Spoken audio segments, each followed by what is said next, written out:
Ја споделуваме големата болка со сите вас. Душата не боли за секој згаснат живот. Тоа се и наши сограѓани, тоа се и наши деца, беа и наша надеж. И тагата е заедничка.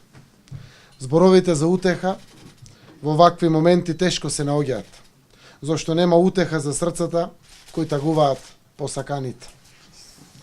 Свесен дека зборовите сега не може да допрат до душата која жали, но може би понатамо ќе бидат нечија водилка низ болката, која што не поминува, ама човек учи да живее со неа. Драги пријатели и сограѓани, човекот, додека има луѓе околу себе, не е сосема сам.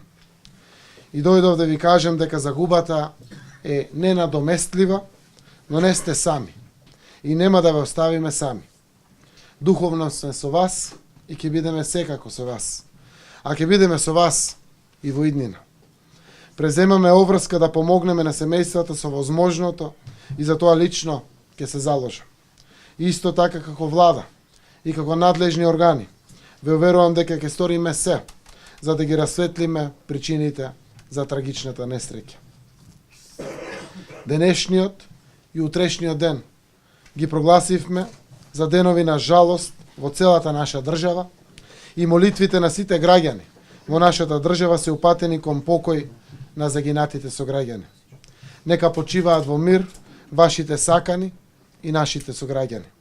Изразувам искрено и длабоко сочувство за трагичниот настан од името на владата и од мое име. Бог нека ги благослови.